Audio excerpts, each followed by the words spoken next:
সালামু আলাইকুম সুপ্রিয় শিক্ষার্থীবৃন্দ, আশা করি তোমরা সকলেই ভালো আছো। আমি বুরহানুদ্দিন বিজমাস্টারের পক্ষ থেকে তোমাদের সকলকে স্বাগত জানাচ্ছি।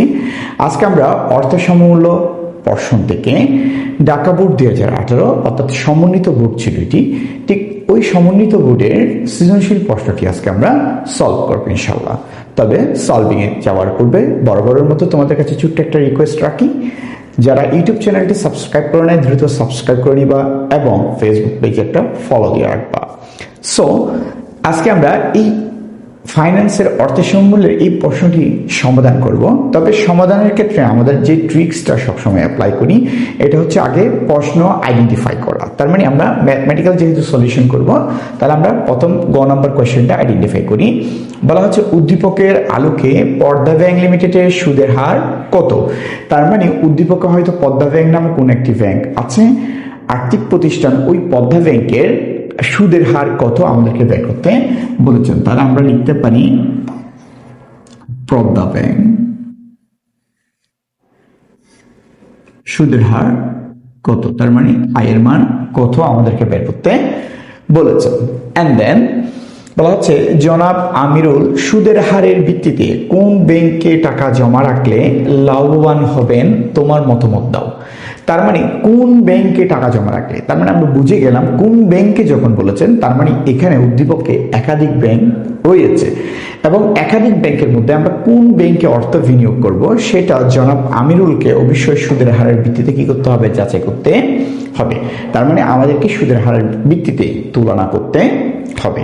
তার মানে এরপরের প্রশ্নটা আমরা আইডেন্টিফাই করতে পেরেছি আমরা, এটা হচ্ছে সুদের হারের ভিত্তিতে আমাদেরকে তুলনা করতে বলেছেন, অবশ্যই এখানে একাধিক ব্যাংক রয়েছে। ওকে, তাহলে সুদের হারের ভিত্তিতে কিন্তু তুলনাটা হবে। ওকে, দেন আমরা উদ্দীপক পড়া শুরু করব, র মেটেরিয়ালস গুলো কালেক্ট করবো। ওকে, ফার্স্ট ওয়ান, জনাব আমিরুল অবসর ভাতা বাবদ 2 লক্ষ টাকা পেলেন। আচ্ছা, কখন পেলেন? এখন পেলেন। পেলেন যখন বলছে প্রেজেন্টকে বোঝাচ্ছে, ঠিক আছে? তাহলে এটা হচ্ছে present value 2 lakh.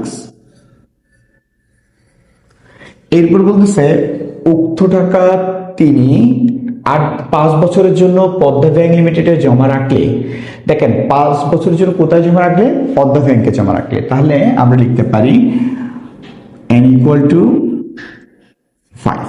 Okay, and then এরপর বলা হচ্ছে ব্যাংকটি তাকে 3,70,000 টাকা দেওয়ার প্রস্তাব করে। তার মানে 3,70,000 টাকা দেওয়ার প্রস্তাব করে কখন?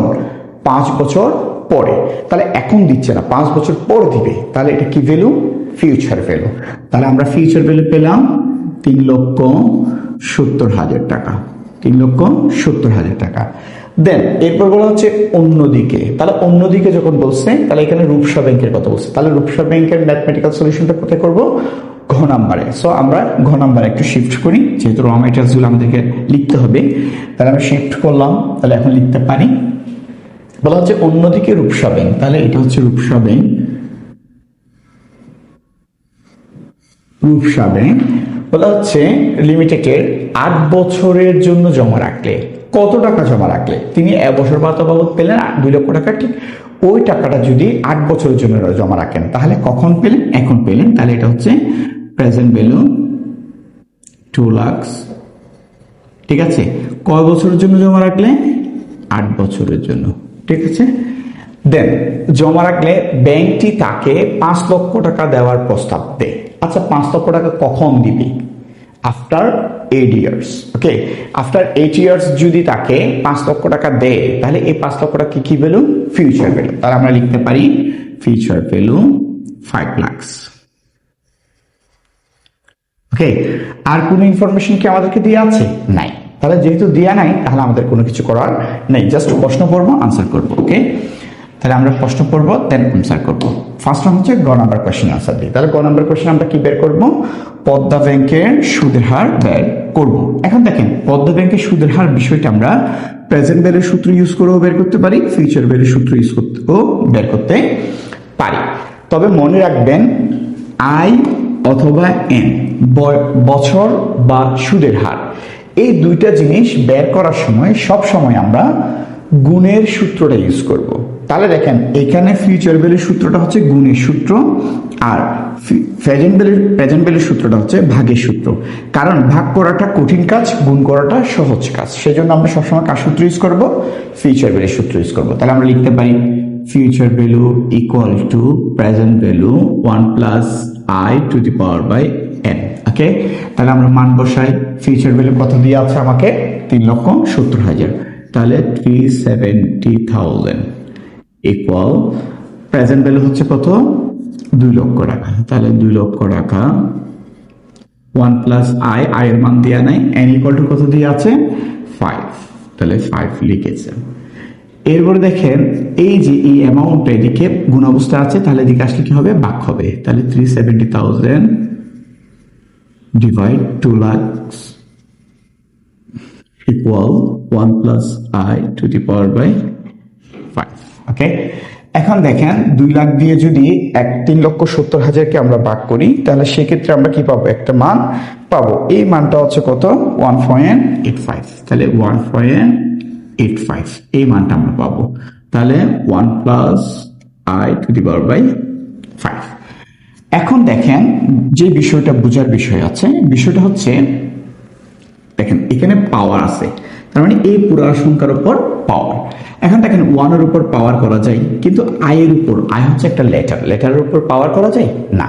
তাহলে পাওয়ারটা, এই যে পাওয়ার মানে হচ্ছে গুণ, পাওয়ার মানে হচ্ছে কি? গুণ। তাহলে এখন এই পাওয়ারটার কাজ তো আমি করতে পারবো না। তাহলে যদি করতে না পারি, তাহলে আমি কি করব? আমাকে কি করতে হবে? তাহলে এই পাওয়ারটা আমরা স্থানান্তর করাবো। কি করাবো? স্থানান্তর করাবো। এখন একটা বিষয় খেয়াল করে দেখেন তো, এই পাওয়ারের নিচে কত আছে? 1 আছে। তাহলে এটা এখানে গুণ অবস্থায় আছে। পাওয়ার মানে তো গুণন, ঠিক আছে? তার মানে 1 প্লাস আই টু দি পাওয়ার 5। এটার অর্থ হচ্ছে 1 প্লাস আইটা কয় গুণ? 5 বার গুণন, ঠিক আছে? এটাই বোঝে 5 বার গুণন। তাহলে এখন আমরা কি করব? যেহেতু গুণ অবস্থায় আছে, তাহলে আমরা এটাকে স্থানান্তর করাবো। তাহলে স্থানান্তর যদি করাই, তাহলে 1.85। এখন এটা যদি স্থানান্তর করে, তাহলে এই ভাগ অবস্থাটা কি হয়ে যাবে? উল্টে যায়, ঠিক আছে? ভগ্নাংশ কি হয়ে যায়? উল্টে যায়। তাহলে উল্টে গেলে কি হবে? 1/5 ইকুয়াল টু 1 প্লাস আই। ওকে, এখন দেখেন আমরা যদি 1.85 এর উপর পাওয়ার 1/5 করি, তাহলে সেক্ষেত্রে আমরা কি পাবো? মান পাবো। সেই মানটা হচ্ছে কত? 1.13 ইকুয়াল টু 1 প্লাস আই। ওকে, এখন দেখেন এই 1টা হচ্ছে এদিকে প্লাস অবস্থায়, তাহলে এদিকে আসলে কি হবে? মাইনাস অবস্থায়। তাহলে 1.13 মাইনাস 1 ইকুয়াল টু হচ্ছে আই। তাহলে এখন যদি আমরা লিখি, তাহলে আমরা পাই আই ইকুয়াল টু 0.13। ওকে, এটা পাই। এখন এটাকে যদি পার্সেন্টেজে প্রকাশ করতে যাই, তাহলে 100 দিয়ে কি দিব? গুণ দিব। তাহলে আমাদের সেই ক্ষেত্রে আই এর মান বের হয় কত পার্সেন্ট? 13%। ওকে, আশা করি বুঝতে পেরেছি। ওকে, দেন এরপরে আমরা এরপরের প্রশ্ন আনসার দিব। এরপর আমাদেরকে প্রশ্ন যেটা করেছেন, ওই প্রশ্নটা আমরা আগে একটু দেখি। প্রশ্ন আমাদেরকে বলা হচ্ছে, জনাব আমিরুল সুদের হারের ভিত্তিতে কোন ব্যাংকে টাকা জমা রাখলে লাভবান হবেন? তাহলে আমরা অলরেডি পদ্মা ব্যাংকের সুদের হার বের করেছি। তাহলে আমাদের যে আরেকটা ব্যাংক আছে রূপসা ব্যাংক, ঠিক ওই রূপসা ব্যাংকেরও কি বের করতে হবে? সুদের হার বের করতে হবে। কারণ আমরা দুইটা ব্যাংকের মধ্যে তুলনা করব সুদের হারের ভিত্তিতে। সো আমরা রূপসা ব্যাংকেরও কি বের করবো? সুদের হার বের করবো। সো আমরা বের করি। তাহলে আমরা লিখতে পারি কোন সূত্র অ্যাপ্লাই করব? Future value equal to present value 1 plus I to the power by n. তাহলে এখানে ফিউচার ভ্যালু কত দিয়ে আছে দেখেন তো? ফিউচার ভ্যালু আছে 5 লাখ। তাহলে 5 lakh equal to present value হচ্ছে 2 লাখ। 1 প্লাস আই, এর মান দেওয়া নাই, এন ইকুয়াল টু দিয়ে আছে 8। দেখেন এন ইকুয়াল টু দিয়ে আছে 8। তাহলে 5 লাখ। এখন দেখেন এটা এদিকে গুণ অবস্থায় আছে, তাহলে এদিকে আসলে কি হবে? ভাগ অবস্থায় হয়ে যাবে, ঠিক আছে? ভাগ হয়ে যাবে। Equal 1 plus I to the power by 8। এখন আমরা যদি 2 লক্ষ দিয়ে 5 লক্ষকে ভাগ করি, সেই ক্ষেত্রে আমরা কত পাবো? 2.5 পাবো। Equal 1 plus I to the power by 8।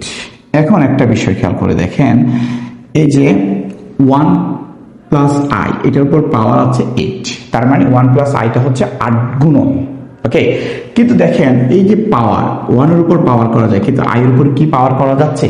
যাচ্ছে না। তাহলে পাওয়ারটা আমরা কি করে দিব? স্থানান্তর করে দিব। ঠিক, স্থানান্তর যদি করি তাহলে চিন্তা করে দেখেন এই পাওয়ারটা এখানে কি অবস্থায় আছে? গুণ অবস্থায়। তাহলে পাওয়ারের নিচে কিছু নাই মানে কত আছে? 1 আছে। কিছু নাই মানে কি আছে? 1 আছে। তাহলে দেখেন আমরা যদি স্থানান্তর করাই 2.5, তাহলে এটা স্থানান্তর করালে ভাগ থাকলে কি হয়ে যায়? গুণ থাকলে ভাগ হয়ে যায়, ভাগ থাকলে গুণ হয়ে যায়, অর্থাৎ ভাগ থাকলে ভগ্নাংশ থাকলে উল্টে যায়। ঠিক আছে, তাহলে এখন আমরা উল্টে দিব। ঠিক আছে, 1/8 ইকুয়াল 1 প্লাস আই। এখন দেখেন 2.5 এর উপর যদি আমরা 1/8 করি তাহলে সেক্ষেত্রে আমরা পাবো হচ্ছে 1.12। ওকে, ইকুয়াল 1 প্লাস আই। এখন দেখেন এই 1টা এখানে কি অবস্থা আছে? প্লাস অবস্থা। তাহলে এদিকে আসলে কি হবে? মাইনাস হবে। তাহলে 1.12 মাইনাস 1 ইকুয়াল টু আই। তাহলে আমরা লিখতে পারি আই ইকুয়াল টু 0.12। ওকে, এটাকে যদি আমরা এখন পার্সেন্টেজে প্রকাশ করতে চাই তাহলে কত দিয়ে গুণ দিব? 100 দিয়ে। তাহলে আমরা এখন লিখতে পারি আই ইকুয়াল টু 12%। ওকে, তাহলে দেখেন আমরা দুইটা ব্যাংকের সুদের হার বের করেছি, একটা হচ্ছে রূপসা ব্যাংক আর একটা হচ্ছে কি ব্যাংক? পদ্মা ব্যাংক। তাহলে পদ্মা ব্যাংকের সুদের পরিমাণ বের হয়েছে কত পার্সেন্ট? জনাব আমিরুল জমাকৃত অর্থের উপর সুদ পাবেন 13%, আর রূপসা ব্যাংকে পাবেন 12%। তাহলে বলেন তো জনাব আমিরুলের জন্য কোন ব্যাংকে অর্থ জমা রাখাটা লাভজনক, যেখানে সুদের পরিমাণটা বেশি পাচ্ছে? তাহলে সুদের পরিমাণ বেশি পাচ্ছে কোথায়? পদ্মা ব্যাংকে 13%। ওকে, তাহলে জনাব আমিরুল কোন ব্যাংকে অর্থ জমা করলে লাভবান হবেন? কোন ব্যাংকে? পদ্মা ব্যাংকে। তাহলে আমরা লিখতে পারি, তাহলে আমরা লিখতে পারি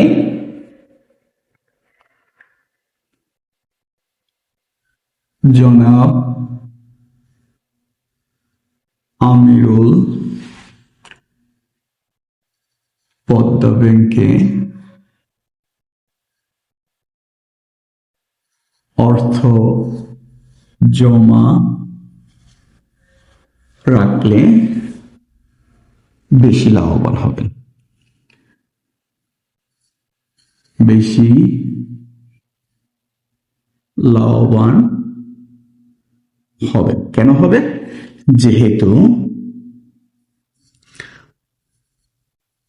পদ্মা ব্যাংক কর্তৃক প্রদত্ত সুদের হার রূপসা ব্যাংক অপেক্ষা বেশি। ঠিক আছে, দেখেন আপনি এখানে যে ম্যাথটা করেছেন, এই যে আমরা ম্যাথটা করলাম, এই ম্যাথটার জন্য কিন্তু আপনি পাবেন 2 নাম্বার। আর এখানে আমরা এই প্রথম লাইন যেটা লিখেছি, মতামত দিয়েছি এক বাক্যে, এটার জন্য 1 নাম্বার, আর ব্যাখ্যার জন্য 1 নাম্বার, টোটাল 4 নাম্বার। ওকে, সো আমাদের সৃজনশীল প্রশ্নটা আশা করি তোমরা সকলেই বুঝতে পেরেছো। তোমাদেরকে অসংখ্য ধন্যবাদ। সালামু আলাইকুম।